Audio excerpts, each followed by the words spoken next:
Welcome back to the deep dive. Today, we're digging into something really fascinating. It's based on a conversation, a colloquy actually, featuring Ciro and Marie Gñana, which one of you shared with us.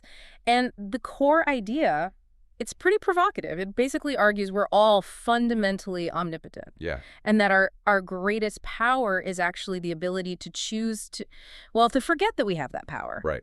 We deliberately chose to forget, just, Right. to see if we could experience regaining it. Exactly, to see if we could find our way back. And that sets the stage, doesn't it? We're not just talking self-help here. We're exploring this link between potential, the raw I can, the Italian passo, and how we intentionally limit ourselves. Dude, this reality we're in, it's not some kind of cosmic oopsie. Not according to this material, no.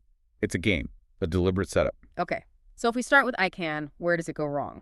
Or rather, where does the forgetting kick in? Ciro apparently points to something specific. He does. He talks about the moment of self-depotentiation, that instant we activate the I cannot barrier, the non-passo. Non passo. I cannot. Yeah. And it's insidious. It's not just I cannot achieve enlightenment. Yeah. It's the everyday stuff. I cannot figure out this new phone, or I cannot help you right now. Exactly those things. I cannot understand this concept.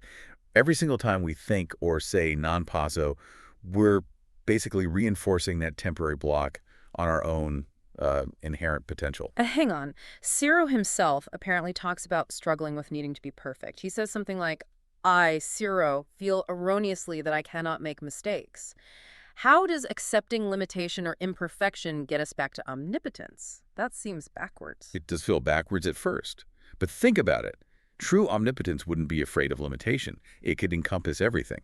So reclaiming that power isn't about denying the finite, it's about affirming the whole spectrum. Meaning you affirm, okay, I can make mistakes, I can fall down.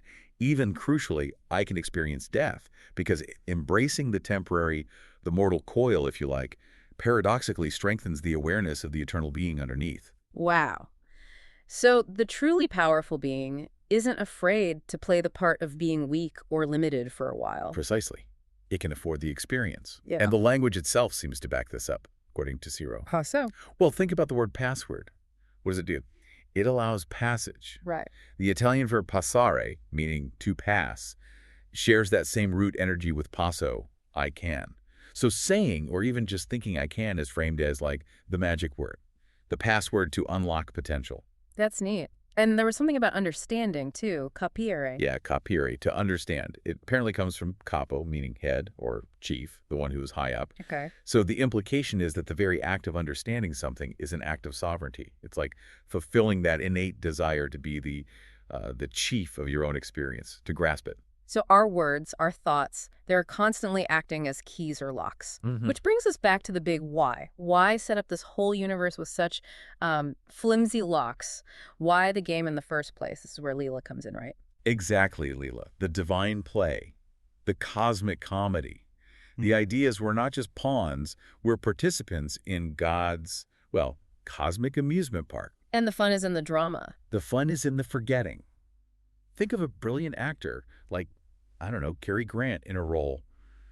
To truly embody that character, he has to temporarily forget he's Cary Grant, forget his real life. Right. Total immersion. Total immersion. That's the pleasure. We wanted the full experience, the suspense, the challenge, the feeling of maybe not making it back, only to find out we could. So it's definitely not about being punished or kicked out of some paradise. No, it's an adventure we signed up for. A dance, really, between knowing we're omnipotent and choosing to play the game of non-omnipotence. And this relates to how Ciro talks about different spiritual paths, the yogas. It does. He mentions Gñana Yoga, Yeah. That's the path of knowledge, the intellect, the capire we talked about, and Bhakti Yoga, the path of the heart, devotion, feeling. And he says knowledge alone isn't the highest path. Valued, definitely, but not the whole picture.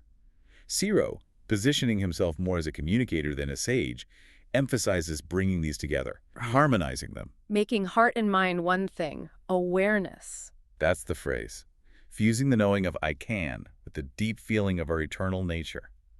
That's the path back to recognizing the game for what it is. So practically speaking, what's the takeaway? How do we use this? Well, part of it is internal, watching our own language, challenging the non-passo.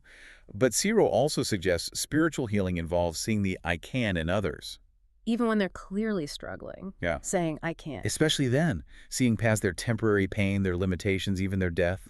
to recognize that fundamental essence of being, that spark of the omnipotence they've just forgotten for a moment, recognizing their potential even when they don't. Okay, so a final thought for you, listening right now.